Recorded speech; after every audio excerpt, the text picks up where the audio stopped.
juicio por la masacre de Margarita Belén, ocurrida en diciembre de 1976, con el resultado de 22 muertes por fusilamiento. Hoy se juzga a algunos de los ejecutores que la masacre de Margarita Belén fue un hecho planificado, direccionado, un operativo conjunto del ejército y la policía con complicidad de autoridades civiles y de la justicia federal. Margarita Belén fue uno de los peores crímenes que han cometido. Yo creo que fue muy bien organizado porque acá en la masacre de Margarita Belén asesinaron y desaparecieron a los mejores dirigentes del nordeste argentino. Creemos que hoy comienza a romperse el cerco de impunidad, pero falta mucho para que podamos decir aún, si fueran condenados, que acá se hizo justicia. Nos falta conocer la totalidad de las víctimas, la totalidad de las personas responsables, cómplices y por supuesto el destino final de quienes hasta hoy permanecen como desaparecidos, que en realidad es el dolor más grande que nos queda. La búsqueda de justicia para las víctimas del terrorismo de Estado se conoció como reparación histórica. Y la sociedad también tuvo su reparación histórica cuando se reescribió la historia. La reparación histórica lo que hace es convertir al Estado en verdadero responsable del terrorismo que ha sucedido, digamos. ¿Qué quiere decir eso? Pese a que la Junta Militar, en ese autodenominado proceso de reorganización nacional que decíamos, no fue un gobierno democrático, la reparación lo que hace es que el Estado asuma responsabilidad por haber sido agente de violencia y de guerra, digamos, y de terrorismo estatal en algún otro momento histórico, aunque hayan pasado varias décadas, ¿no? Es decir, y esa asunción, ese compromiso de asunción tiene que ver con la implementación de políticas públicas, a veces hasta también de multas en otros casos, por ejemplo en los casos no de terrorismo de Estado, sino de cuando el Estado falla demasiado desproporcionadamente en contra de una víctima, los organismos internacionales lo que piden es una reparación de ese fallo. Ha pasado acá en el Chaco también. Y esa reparación es económica, simbólica, material y de políticas públicas a largo plazo. Es decir, es como decir, esto que pasó, aunque no haya sido responsabilidad estricta nuestra de los actuales gobernantes o de las actuales gobernantes, ha pasado en nuestro carácter de haber sido Estado. Entonces necesitamos comprometernos a que no pase de vuelta y eso le va a significar al Estado costos, ¿no? Las elecciones generales que se llevarán a cabo en pocas horas más entrañan un verdadero desafío cívico que la historia nos plantea a todos los argentinos. Que las raíces de la democracia sean cada vez más sólidas y profundas en nuestra sociedad. ¿Por qué es importante esta reparación? Porque tiene que ver con que los estados latinoamericanos son muy frágiles y esto que para nosotros es muy lejano, que pasó hace 42 años, puede ocurrir de la misma o de otras maneras. ¿Por qué? Porque ese terrorismo tuvo una organización militar y una complicidad civil. Entonces, hay momentos históricos que favorecen esa complicidad civil y esa complicidad de otros poderes, a veces internacionales, y eso es muy inestable en América Latina. Entonces, la reparación tiene que ver también con eso, con hacer visible y pesada y hacerse cargo de una herencia que es costosa, digamos, ¿no? Visibiliza la injusticia, también sirve para afinar sentido, es decir, esto que pasó no debe ocurrir más, por si a algunas personas en la población le quedan dudas de que eso estuvo bien o no, que en los temas políticos e ideológicos siempre hay esas dudas, ¿no? Por los matices que tenemos como personas y matices políticos. Entonces, la reparación lo que dice es poner en claro que eso fue una injusticia desproporcionada, no una guerra igualitaria, no como piensa la teoría de los dos demonios, sino justamente el concepto de terrorismo de Estado es ese. Si bien había organizaciones militarizadas desde los dos lados, la desproporción de la estructura estatal es demasiado distinta, digamos, a una organización civil La dictadura se estaba terminando cuando el presidente de facto, Reinaldo Viñone, promulgó una autoamnistía para los militares, la Ley de Pacificación Nacional. Finalmente, a poco de asumir como presidente, Ricardo Alfonsín la deroga y junto con un cambio en el Código de Justicia Militar, se pudieron realizar los juicios a las juntas en 1985. Aunque gran parte de la sociedad apoyó los juicios, algunos sectores conservadores y varios medios de comunicación manifestaron que no había que revolver el pasado y que un juicio a los militares podía desestabilizar una democracia tan joven. Se va a iniciar una etapa nueva de un juicio sin antecedentes en el mundo, de tal importancia que, de acuerdo a mi opinión, terminará con 50 años de frustración democrática y decadencia nacional. El pueblo comienza a transitar los caminos de su historia. En 1985, Alfonsín, por un decreto, ordena enjuiciar a nueve militares, ¿no? Cabezas militares importantes. Eso es el juicio a las juntas. Los resultados de ese juicio fueron 5 condenados a 4 años y 6 meses y 4 absueltos. Y bueno, después todo lo que sabemos que pasa en el gobierno de Menem. La gran diferencia que hay entre ese juicio, que tiene una condena mínima, simbólica, pero valiente por parte del Estado Nacional, en ese momento Alfonsín a cargo, la gran diferencia con estos juicios de ahora es que ahora son juicios orales donde se relata detalladamente lo que han sufrido las víctimas y el juicio, digamos, siempre es una situación igualitaria donde hay posibilidad de atacar y defenderse. Ya no se enjuicia simbólicamente porque ya no hay condenas de 4 años. Todas las condenas son arriba de 15 años, cadenas perpetuas, se especifica el tipo de prisión que van a tener los militares, no siempre las tienen, digamos, pero hay un detalle que es muy sanador para la sociedad y muy sanador siendo víctima también, porque uno ahí escucha relatos que sus padres, sus madres, quienes han sobrevivido, no le contaban. Entonces, ese comparecimiento que hace la víctima, donde se anota ante los jueces todo lo que ha pasado con extremo detalle, y esa posibilidad de defensa de los acusados, ¿no? Por medio de fiscales del gobierno que los defienden, vuelve a rearmar una confianza en la justicia. Por eso son importantes los juicios. Es decir, si no hay juicio, hay un estado de impunidad que hasta en estos delitos que son gravísimos se derrama en todos los estratos sociales. La posibilidad de enjuiciar, es decir, esto, si vuelve a suceder, debe ser condenado y va a ser condenado de esta manera, ¿no? Entonces, eso es muy positivo de un juicio oral. Hemos cumplido la misión que nos encomendó en su momento el presidente constitucional de la República, porque debimos recomponer un tenebroso rompecabezas. No podrá haber reconciliación sino después del arrepentimiento de los culpables y de una justicia que se fundamente en la verdad. Fundamente en la verdad. No he venido a defenderme. Nadie tiene que defenderse por haber ganado una guerra justa. Una guerra justa. Yo seguía todavía con los dolores y las marcas de las torturas. En un cuarto muy grande.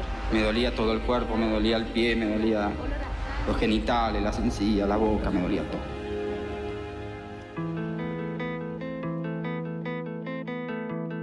Quiero utilizar una frase que no me pertenece,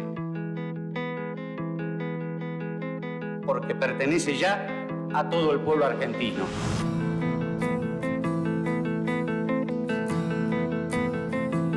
Señores jueces,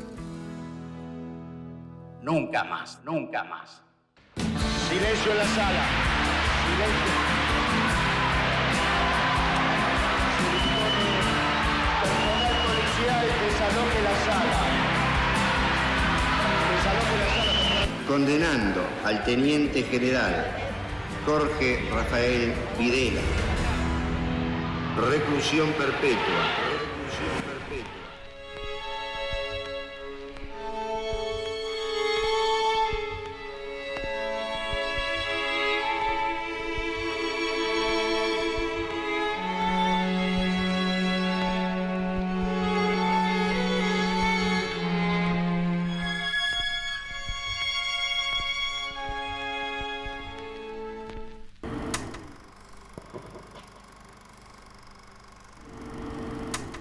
Los juicios a las juntas demandaron más de 1000 horas de audiencia y alrededor de 830 declarantes participaron.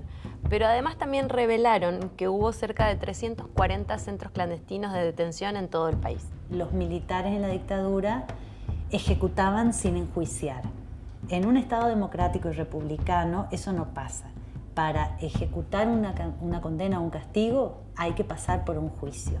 Y ese juicio ahora en la actualidad es un juicio que no es un juicio interno militar, es un juicio civil y penal, digamos, ¿no? Entonces, donde se juzgan delitos políticos, ideológicos y delitos comunes, como decíamos recién. Y también delitos, obviamente, inicialmente delitos de lesa humanidad, porque por la desproporción de las fuerzas, por eso son delitos de lesa humanidad. Por la desproporción de un Estado que tiene una superestructura que la usa para reprimir, ¿no? El juicio no fue televisado en directo. La Cámara Federal lo prohibió por el horror que transmitían los testimonios. El tribunal solo permitió a algunos periodistas que tomaran notas y aceptó la transmisión de algunos fragmentos, pero sin audio. Recién cuando se emitió la sentencia, pudo verse públicamente un compilado. Con todas estas limitaciones y la censura, el impacto que tuvo quedará para siempre en la historia argentina. Hasta ahora la Argentina es reconocido por intentarlo y lograrlo en gran medida un juicio con las estructuras existentes. En todos los otros lugares del mundo se tuvieron que hacer o tribunales especiales o comisiones especiales. Y las estructuras existentes están llenas de debilidades. Era el juez existente, era el fiscal existente, era lo que había. Así que en ese momento fue de muchísimo impacto, más allá de las frustraciones futuras que también estaban indicando tanto el punto final como la audiencia de vida posterior, que de alguna manera fue una mancha para Alfonsín. Indicaba la relación de debilidad, ¿no es cierto?, que tenía. Debilidades que bien podían ser respecto a la gobernabilidad democrática, pero también, digamos, una insuficiencia en la convicción ideológica, ¿no es cierto?, de qué se quería, si solamente algo así como una especie de hito para la memoria o hacer justicia efectivamente, que era una zona de dudas, digamos, en ese punto, en cuanto a la decisión política. Pero está claro que la relación de fuerza llegó hasta ahí, en ese momento. El problema con el juicio a los sectores civiles es la edad, que es el mismo problema que tienen los militares condenados, digamos. Muchos ya están muriendo porque ya tienen 70, 75, 80, 90 años y mueren solos sin haber sido enjuiciados. Es mucho más difícil probar la complicidad civil, pero no es difícil probar un clima de época que favorece determinadas cosas. El clima de época se da en el orden simbólico, en la construcción de la opinión pública que hacen los medios, y eso también es complicidad civil, aunque no sea traducible empíricamente o contrastable en los hechos. Todavía quedan muchas personas que fueron apropiadas durante la dictadura militar y que desconocen su verdadera identidad. También hay desaparecidos de la dictadura y de la democracia. ¿Qué pasa con aquella justicia de la época del terrorismo de Estado? ¿Qué transformaciones sufrió, si es que las sufrió, cuando se pasó a otro Estado distinto, que es un Estado democrático? ¿Cuánto queda de resabio de aquellos jueces de la dictadura? ¿Cuánto queda en lo material como persona física? ¿Cuántos quedan sin sanción, que hoy están siendo investigados por la justicia? Y una cosa tal vez mucho más difícil de afrontar, de asumir y de denunciar, que es cuánto queda de esa mentalidad. Y de allá mandaba a los, dale, subí un poco más, dice, subí la que este gringo, dice, este que está acá en la parrilla, dice, una vez allá en otro lado que estuvo, dice, que yo lo picañé, dice, se dio vuelta, dice, porque allá era floja, allá con batería de la máquina esta, decía así, como sobrándome. Y se me ponía cerca, pero con una capucha, un estilo capucha peluda y de mono. así, me conocés, me dice. O hacete el guapo como te hiciste aquella noche. Ahora acá vas a sentir, dice, vas a ver. Y le dice a los otros cargándome así. Che, prendela directo de la calle a la máquina, dice. ¿Quién decía todo esto? Echecolás. Estaba el ahí. Señor Echecolás. Él es el que decía todo lo que está contando usted ahora. Todo. Y mandaba a otro y el otro repetía. Cuando yo le digo, sí, está bien lo que usted dice. Primero, guacho, gringo, guacho de mierda, gallego, ¿qué mierda sos? Decime señor de comisario, y me hace así. Prefería que me maten y no que me dejen vivo. Por Dios le digo. Julio López fue visto por última vez en septiembre de 2006, cuando se preparaba para asistir al último día del juicio contra el exdirector de investigaciones de la policía bonaerense, Miguel Echecolás. Su testimonio fue crucial para sentenciar a prisión perpetua a Echecolás. Las hipótesis sobre su desaparición se vinculan con efectivos de las fuerzas, pero hasta el día de la fecha no se sabe dónde está.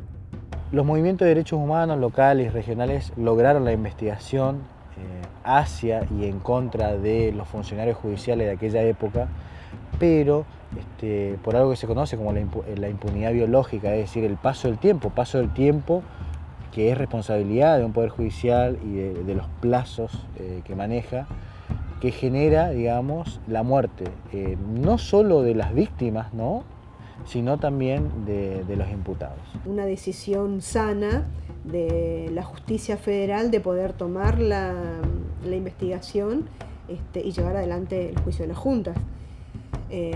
Juicio que además fue la base de los futuros juicios, pero además fue la base de poder plantear los límites o la dimensión, el alcance y los límites de lo que fue el terrorismo de Estado.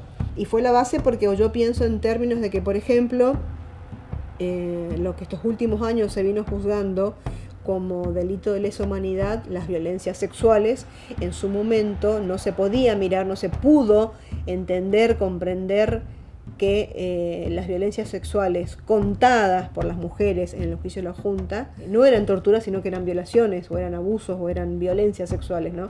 En su momento todo se englobó, todo entró dentro de la idea de torturas, las violaciones, los abusos, todo tipo de delito que tenga que ver contra la integridad sexual fueron comprendidos dentro del formato, dentro de la calificación de tormento.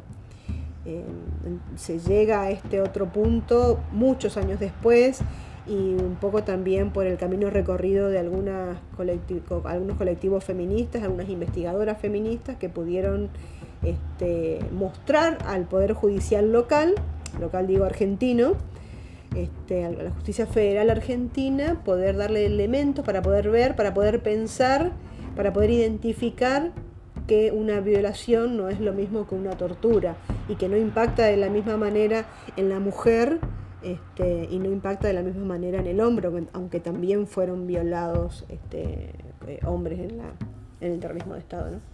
También queda por investigar y juzgar, digamos, en juicio oral, el delito de violación, delitos de violencia sexual de manera autónoma y la desaparición forzada.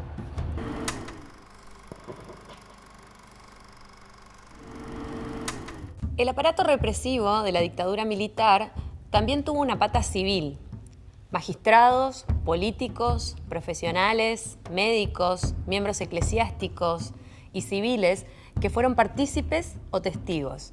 El gobierno de Alfonsín, digamos, y su impulso que le da al juicio a las juntas fue más que meritorio, digamos, más que satisfactorio que se lo haga inmediatamente de restituida la democracia al país. Que hayan sido juzgados por jueces civiles, me parece que es la decisión judicial en términos de normas, lógicas jurídicas, digamos, fue la más correcta porque y en un sentido desde un sentido común también, digamos. ¿Por qué? Porque era de esperarse que si se van a juzgar crímenes que en su momento todavía no estaban determinados como de lesa humanidad si se van a juzgar crímenes tan graves cometidos por las máximas autoridades de la fuerza, esas máximas autoridades que estaban en la cima del poder del Estado en su momento, ejerciendo el monopolio de la fuerza del 76 al 83, es previsible y es presumible de que harán todo lo posible por evitar ser juzgados. Y si poníamos a juzgar a un tribunal militar, como en el inicio fue, en un primer proceso se intentó que sean juzgados por tribunales militares, era esperable, digamos, que salgan todos absueltos, o venga alguna especie de amnistía, perdón, no amnistía por la del Poder Ejecutivo, pero alguna especie de formas de absoluciones, porque eran los propios tribunales militares que juzgaban a sus propios militares, es decir, la fuerza juzgando a sus propias fuerzas, y no estaban juzgando además, no juzgarían además a personal de niveles inferiores, sino que estaban por juzgar a los supremos de las Fuerzas Armadas. Entonces allí también uno tiene que entender que hay un juego de poder donde si la máxima autoridad va a ser juzgada de delitos que había cometido, eso hace presumir de que evitará de alguna manera. Hasta ahora se han juzgado a militares o a fuerzas o a miembros de las fuerzas provinciales, las policías, miembros de la Fuerza de Seguridad Provincial, y no se ha llegado a juzgar a civiles o a miembros del Poder Judicial. Las causas por delitos de lesa humanidad tuvieron avances y retrocesos. Entre los retrocesos del sistema judicial se encuentra el beneficio de la prisión domiciliaria otorgada a los genocidas, una clara muestra de desigualdad legal. Para poner fin al malestar castrense, en los últimos días de 1990, el presidente impulsa una doble estrategia de indultos. Por un lado, conmuta las penas de los militares comprometidos con la represión de la dictadura y los levantamientos contra el gobierno radical. Por el otro, levanta los pedidos de captura de todos los jefes guerrilleros involucrados en la lucha armada de los años 70. Con la excusa de la pacificación nacional y de la necesidad de cerrar heridas del pasado, Menem echa por tierra uno de los logros jurídicos más importantes de la democracia. 5 años después de los juicios a las juntas, todos los condenados recuperan la libertad. La verdad no sé cómo impacta en la sociedad las prisiones domiciliarias, porque en principio tiene que haber una conciencia de la responsabilidad y de lo que hizo aquella persona que está en prisión domiciliaria, porque fue condenado y demás. Hoy impacta mucho en las personas que hicieron la denuncia y que llevaron a la condena de esa persona. Pasar por el hecho de testimoniar y denunciar a una persona no es un hecho fácil. Lograr que se condene después de tantos años tampoco lo es. Y que luego de todo ese esfuerzo, esa persona, aquella que fue condenada, quede prácticamente libre, porque la verdad que estar en su casa no es casi como estar en libertad, impacta de una manera muy fuerte en aquellas personas que fueron víctimas de esa persona condenada, digamos. Socialmente, no sé, se está haciendo un trabajo de concientización, de donde uno va y le explica a los vecinos de quién era esta persona que supuestamente era un buen vecino y buen padre, buen marido, trabajador y demás. Se le explica que fue un violador, que fue un secuestrador, que fue torturador, y de alguna manera se busca no generar el miedo, sino que haya un control y un rechazo hacia eso. O sea, nadie quiere tener como vecino una persona con estas características. No es la idea generar miedo, sino generar un pedido de justicia, y la justicia se da con la cárcel común de estos delincuentes. Chocolats, que fue habilitado para tener prisión domiciliaria por su delicado estado de salud, 88 años. El hombre fue genocida, 6 veces condenado, jefe de 21 centros clandestinos, y Mar del Plata está preocupada. Él vivía en una casa de la zona del Bosque. Ahí está, todos los centros de derechos humanos, ya hay escrachas, reclamos para que este hombre no esté en paz, en prisión domiciliaria, cosa que consideran profundamente injusta. Abogados querellantes en causas de derechos humanos solicitaron al Tribunal Oral Federal 1 de La Plata garantizar la seguridad, protección e integridad de las víctimas de Miguel Ángel Echecolás. A la vez, pidieron que se revea el lugar de residencia del represor por habitar allí en el Bosque Peralta Ramos de Mar del Plata, uno de los testigos que fue víctima de su accionar durante la última dictadura cívico-militar. Estuvo rechazado por todo el pueblo.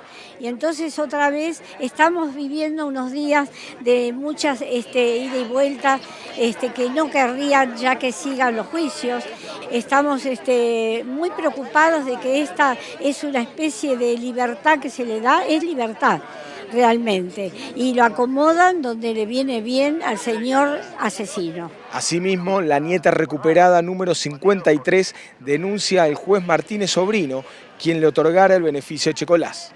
Pero ya te digo, no me sorprende porque fue alguien que participó en la apropiación de Simón Riquelme mientras su madre estaba secuestrada, y como te repito, Sarita Méndez estuvo 30 años para encontrar a su hijo. Hoy nos encontramos con una resolución y es el mismo juez el que la firma.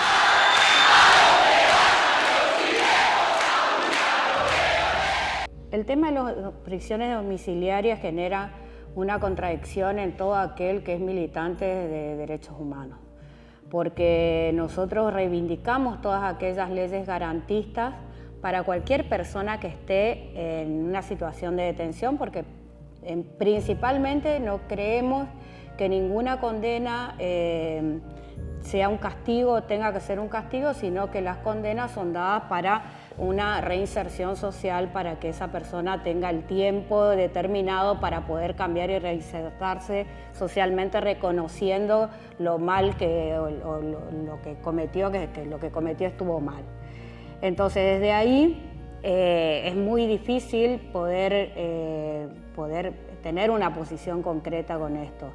Sí creemos que también, aquella persona que cumple los 70, 80 años y sí puede estar en su casa.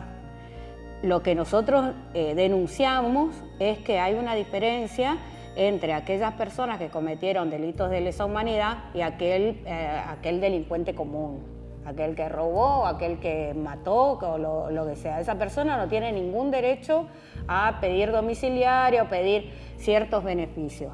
Como no así aquella persona que mató a una gran cantidad de personas o torturó a miles de personas o secuestró niños, secuestró mujeres y violó. Y decimos, no es comparable aquel que robó una gallina con este que cometió estos aberrantes hechos, y a este le dan el beneficio y a este no. Entonces, creemos que hay un trasfondo, que eso es lo que hay que cambiar y es lo que denunciamos básicamente. Nos han quitado lo más preciado que puede tener una madre, o su hijo. Angustia porque no sabemos si están enfermos, si tienen frío, si tienen hambre, no sabemos nada. Y desesperación, Señor, porque ya no sabemos a quién recurrir.